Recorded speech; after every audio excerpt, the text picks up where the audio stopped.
తల్లికి వందనంకి సంబంధించి పలానా కారణం చేత మాకు డబ్బులు రాలేదు. ఇంకా ఇంతవరకు మేము స్టేటస్ చెక్ చేయలేదు అనే వాళ్ళందరికీ ఒక గుడ్ న్యూస్ అండి. ఎవరికైతే తల్లికి వందనంకి సంబంధించి డబ్బులనేది క్రెడిట్ అవ్వలేదో వాళ్ళందరికీ సచివాలయంలో గ్రీవెన్స్ పెట్టుకోవడానికైతే ఆప్షన్ అయితే రిలీజ్ అవ్వడం జరిగింది. ఇదొచ్చేసి మనకి అప్లికేషన్ ఫామ్ అండి. ఒకసారి అప్లికేషన్ ఫామ్ చూడండి. ఇకపోతే ఏ కారణాల చేత ఎందుకు మనకు తల్లికి వందనం రాలేదో ఆ రీజన్‌కి సంబంధించి మనం ఏ విధంగా స్టెప్ బై స్టెప్ అనేది ప్రాసెస్ అవ్వాలి. అలాగే మెయిన్‌గా చూసుకున్నట్టయితే మన యొక్క అప్లికేషన్ ఫామ్ అనేది ఎలా ఫిల్ చేయాలి, ఫిల్ చేసిన తర్వాత ఎవరికి ఇవ్వాలి, ఇచ్చిన తర్వాత జరిగే ప్రాసెస్ ఏంటనేది నేను క్లారిటీగా వీడియోలో మీకైతే ఎక్స్ప్లెయిన్ చేస్తాను. గైస్ వీడియో నచ్చితే తప్పకుండా లైక్ చేయండి. ఫస్ట్ టైం చూస్తే సబ్స్క్రైబ్ చేసుకోండి. వీలైతే ఇంకొంతమందికి వీడియోని అయితే షేర్ చేయండి. ఎందుకంటే చాలామంది మాకు తల్లికి వందనం రాలేదు, ఏ రీజన్ ఏంటని అయితే అడుగుతున్నారు. ప్రస్తుతానికి లీప్ యాప్ ఇకపోతే అఫీషియల్ గవర్నమెంట్ వెబ్సైట్ మనకి చెక్ చేసుకోవడానికి పేమెంట్ స్టేటస్కి అయితే ఉన్నాయి. ఒక్కోసారి లీప్ యాప్ అయితే వర్క్ అవుతుంది, రిమైనింగ్ టైమ్స్ సర్వర్ ఇష్యూ వల్ల అయితే వర్క్ అవ్వట్లేదు. ఇన్ కేస్ దాన్ని మీరు గమనించగలరు. ఎందుకంటే అన్న మేము ట్రై చేస్తున్నాం వర్క్ అవ్వట్లేదు అని అయితే అంటున్నారు. సో ఇది పక్కన పెడితే ఫస్ట్ ఆఫ్ ఆల్ ఒక వ్యక్తికి తల్లికి వందనకు సంబంధించి ఎలిజిబిలిటీ ఏంటంటే ఆ కుటుంబం అనేది గవర్నమెంట్ నిర్దేశించిన 6 స్టెప్ వ్యాలిడేషన్లో ఖచ్చితంగా అర్హులు అయి ఉండాలి. అంటే ఎలక్ట్రిసిటీ సంవత్సరానికి 300 యూనిట్లు ఉండకూడదు. ఇకపోతే మెయిన్గా చూసుకున్నట్టయితే ఎంప్లాయీ ఉండకూడదు. అలాగే వచ్చేసి 4 వీలర్ ట్రాన్స్పోర్ట్ సంబంధించి ఏమీ ఉండకూడదు. మున్సిపాలిటీ ఏరియాలో 1000 చదరపుల విస్తీర్ణం కన్నా స్థలం అనేది ఉండకూడదు. అలాగే మనకి IT return income tax pay చేసే వాళ్ళు ఉండకూడదు.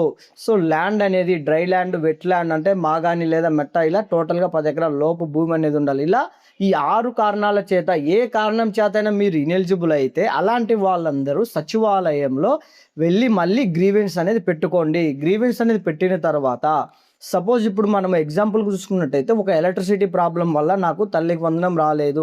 సో ఇప్పుడు నేను సచివాలయం వెళ్ళి ఈ గ్రీవెన్స్ ఫామ్ అనేది తీసుకొని వెళ్ళి పలానా రీజన్స్ అయితే నాకు రాలేదనే ఉద్దేశంతో మనం అక్కడ అప్లికేషన్ అనేది పెట్టుకోవాలి. అప్లికేషన్ పెట్టుకునే తర్వాత ఫర్దర్గా వెల్ఫేర్ అసిస్టెంట్ అప్లై చేసిన తర్వాత అది ఎంపీడీఓ లాగిన్కి వెళ్ళడం జరుగుతుంది. ఎంపీడీఓ గారు అప్రూవ్ చేసిన తర్వాత అక్కడి నుంచి మనకి డిస్ట్రిక్ట్ కలెక్టర్ దగ్గర పోతుంది. సో అక్కడ 3 లాగిన్స్లో వెరిఫై అయితే తిరిగి మనకి అమౌంట్ అనేది క్రెడిట్ అవుతుంది.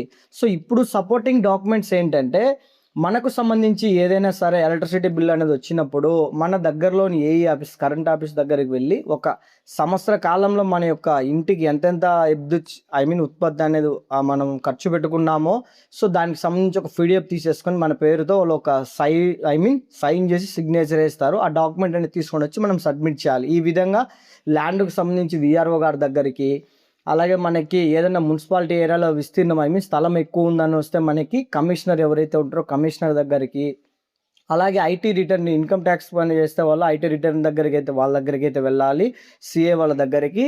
ఇలా ఒక్కొక్క రీజన్కి ఒక్కొక్క వ్యక్తి దగ్గరికి మనం వెళ్ళి దానికి సంబంధించిన సపోర్టింగ్ డాక్యుమెంట్స్ తెచ్చుకొని మనం సచివాలయంలో గ్రీవెన్స్ అనేది పెట్టుకుంటే అమౌంట్ అనేది తిరిగి అయితే క్రెడిట్ అవుతుంది. సో ఇప్పుడు ఈ యొక్క గ్రీవెన్స్ ఫామ్ అనేది ఎలా పెట్టుకోవాలి, ఎలా ఫిల్ చేయాలనేది ఈ వీడియోలో మనం ప్రధానంగా చూద్దాం.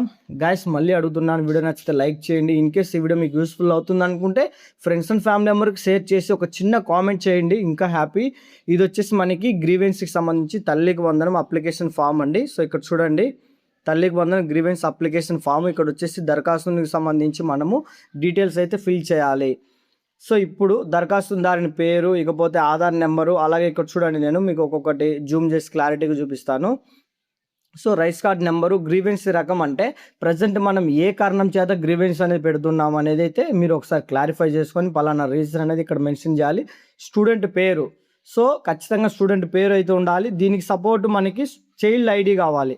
మనకు ఏదైతే స్కూల్లో వాళ్ళ యొక్క రికార్డులో ఉందో ఆ రికార్డుకు సంబంధించి ఖచ్చితంగా చైల్డ్ ఐడి అనేది కావాలి. ఎందుకంటే ఒకవేళ మీకు తెలియకపోతే మీ పిల్లలు ఎక్కడైతే చదువుతున్నారో ఆ కాలేజ్ కానీ స్కూల్ దగ్గరికి వెళ్తే చైల్డ్ ఐడి అయితే ఇస్తారు, ఐడి అయితే కావాలి ఖచ్చితంగా. సో ఇకపోతే వీటితో పాటు ప్రజెంట్ చదువుతున్న స్కూల్ మరియు తరగతి వివరాలు. సో ఇప్పుడు ఆ పిల్లోడు ఏ స్కూల్లో చదువుతున్నాడో, ఎన్నో క్లాస్ చదువుతున్నాడు ఏంటి అనే డీటెయిల్స్ అయితే ఇక్కడ ఇవ్వాలి. ఇకపోతే కుటుంబ సభ్యుని పేరు, ఆధార్ నెంబర్, మన కుటుంబంలో ఎంతమంది అయితే ఉన్నారో వాళ్ళందరి డీటెయిల్స్ అయితే ఇవ్వాలి, ఫోన్ నెంబర్ అయితే ఇవ్వాలి.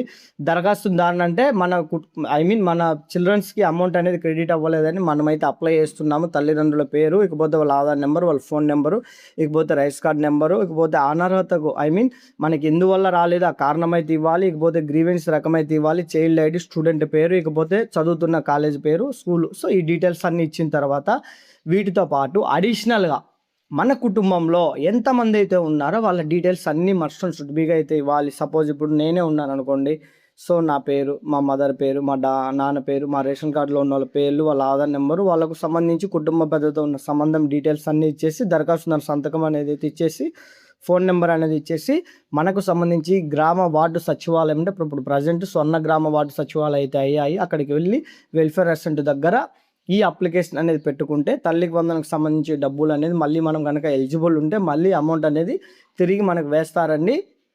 పర్టికులర్గా డేట్ అయితే చెప్పలేదు, ఈ మంత్ లాస్ట్ అని చెప్పారు. ఒకవేళ ఇంకా గ్రీవెన్స్ అనేది ఎక్కువ ఉంటే డేట్ అనేది ఇంకా ఎక్స్చేంజ్ అయితే చేయొచ్చు.